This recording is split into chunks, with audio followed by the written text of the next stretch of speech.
Alan Meyer, and as a good Wisconsin German, I'm doing my food demonstration on pork brats.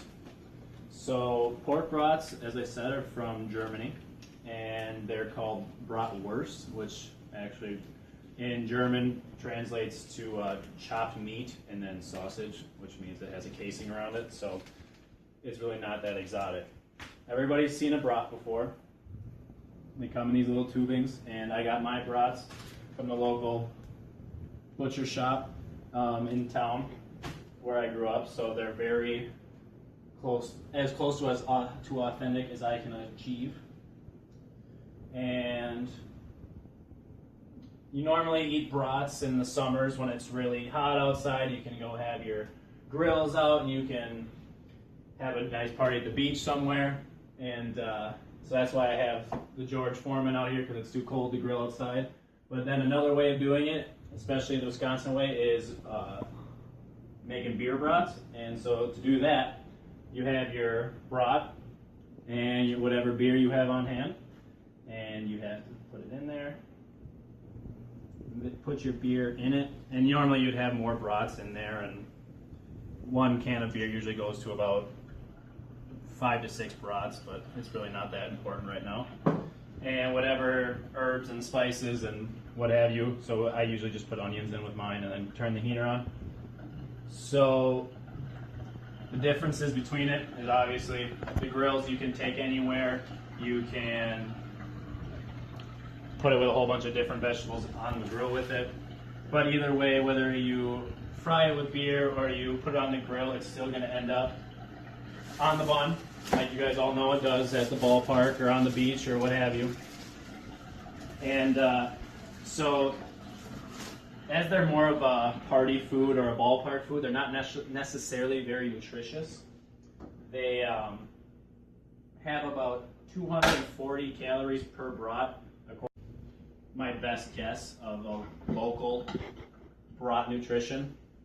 And so from the 240 calories, about 11 grams of it is proteins, 21 grams of fat, which is kind of a lot, and then only 2 grams of carbs and 1 gram of fiber. But it does have about 600 milligrams of sodium, which is a lot, and 20 milligrams of calcium, which isn't excessive. So when you have your brat, you usually put other things on it. Nobody likes just a naked brat. And so people put spicy brown mustard, because regular mustard is terrible, and ketchup on it. And so as my guinea pig, how would you like your brat? I'll just take ketchup, thanks, Dylan. Jesus. So as my guinea pig and my taste tester, first, was it good? Super good. All right, so I got some questions for you. You said you're German. I am. German family. So do you consider brats to be a German cultural food? I definitely do. My grandpa has grown up making them, and I associate them a lot with the German culture. All right, so how often would you say that you eat bratwurst of any kind? An average amount, more during the summer, but during the year a couple times too. So, like, are there places that you eat it, like situations? When and where would you say that you would mainly eat them? During the summer with my family and friends, I eat brats a lot. But also during family occasions, my grandpa has some special dishes he makes that include bratwurst, so then I eat them then too. Okay, so I gave you the grilled brat, but I also had some beer fried brats. So which do you usually go with when you're making them, or when you eat them? My parents, my mom and dad, usually always grill them on the grill in the backyard. But my grandpa usually boils them, so I've had them both ways, and I like them equally. So. Yeah. And when you guys get them, do you usually get them from local supplies, or you get like the Usinger sausage or like any of the big brands? Yeah, my parents usually just buy them from the butcher in our town, so I don't know if it's a big brand, but my grandparents live on a farm, so they can actually get them really local. Huh, awesome.